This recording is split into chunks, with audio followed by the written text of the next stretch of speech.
Today we're reading from In Love at Ease. Everyday Spirituality with Pramukh Swami Maharaj. He was truly in love, at peace. And maybe we can learn how we can replicate that ourselves. This chapter is about being eyeless, but having a small ego. In 1991, at the festival grounds for the CFI in Edison, New Jersey, Swamishri told Nikhilesh Swami that he would be okay with sleeping under a tree out in the open. A sadhu, a monk, did not need a private room or residence, as his life, being, time and space were meant to be public. This submission of time and space was an absolute articulation of bhakti, of loving devotion for God, for him, and his creation. Once, while Swamishri was in Ahmedabad, I watched as a young volunteer spoke about his project to Swamishri when he started his afternoon walk at 5 p.m. The conversation continued through dinner and an evening meeting. At 9:30 p.m., Swamishri stood up from his seat to use the bathroom. The volunteer still had more to say.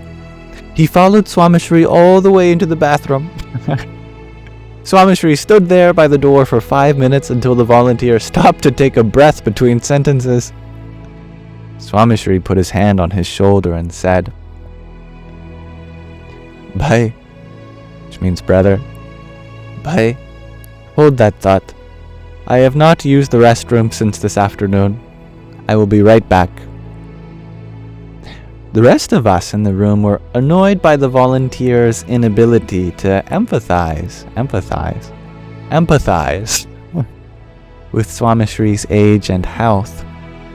The Guru used the restroom and came back with renewed vigor and intent to listen. The volunteer finished his presentation around 10:15 p.m. What's that, 5 hours and 15 minutes? As soon as he left the room, some of the sadhus, the monks, came in and expressed their anger towards the young volunteer. "That guy has talked your ear off for more than 5 hours straight today." Glad my math is correct. "He followed you into the bathroom."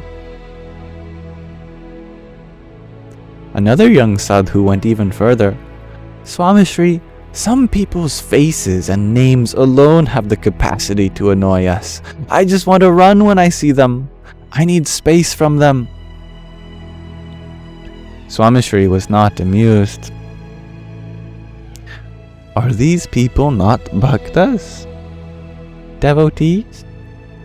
Are they not God's children? Why would you feel annoyed?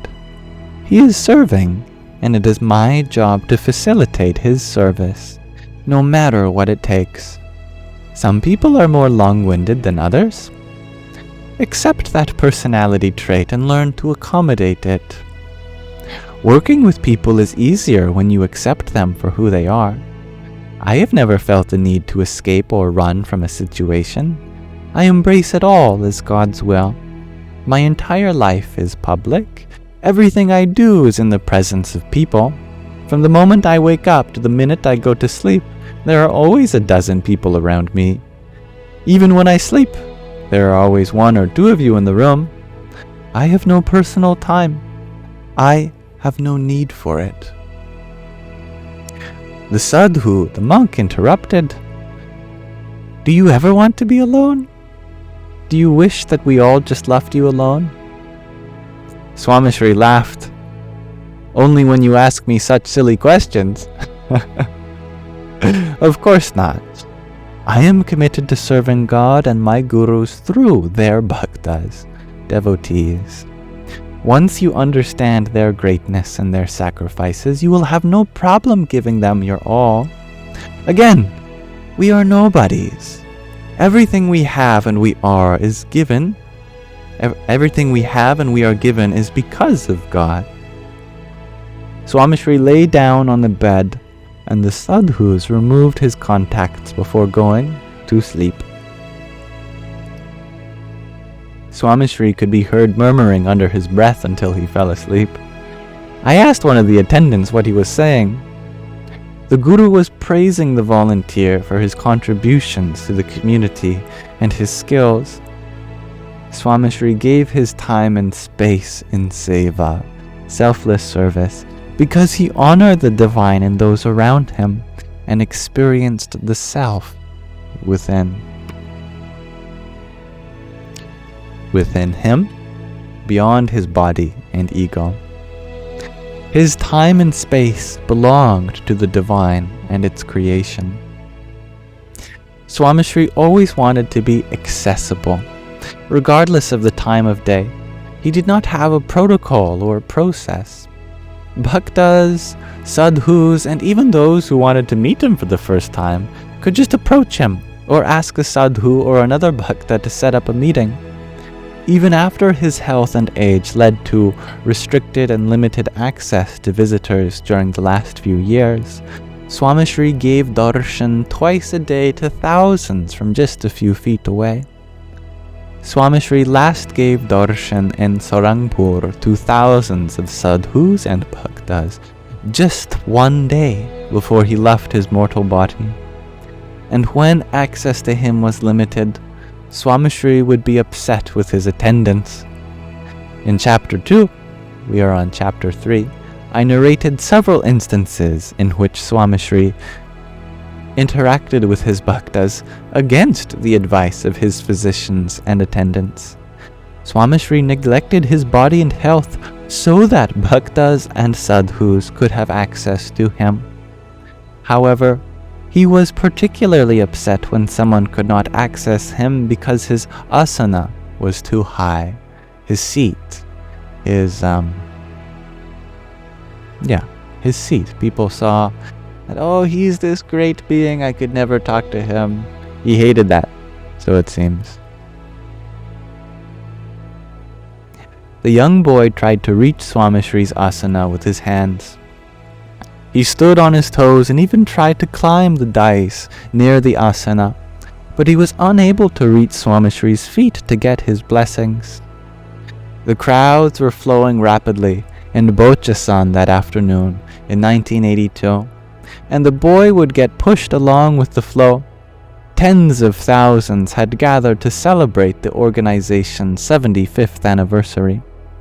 He tried several times, but he could not get Swamishri's attention.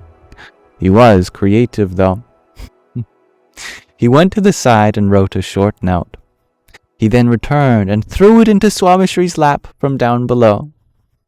Swamishri did not spot the child in the crowd, but saved his note. He took it back into his room and read it carefully. A few days later, Swamishri brought that note with him to the lead administrator's meeting. He returned to the sadhus and trustees with a look of deep concern. Here, read this note. This child tried to meet me but could not reach my asana. You think you are increasing my stature by placing me on high seats and majestic asanas at these festivals. The whole point is to meet my bhaktas, to comfort and console them. These high seats do exactly the opposite. You are making it impossible for me to meet my bhaktas. I am a sadhu, a monk. I should sit on the floor and meet every single bhakta that wants my attention. I should be accessible to everyone.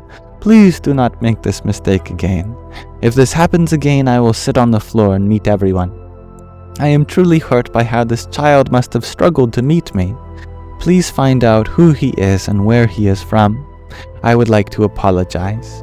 And remember, low seats will help us reach greater heights. So, thank you for listening as we read from another section of In Love at Ease. I am very grateful that we got this opportunity to read together.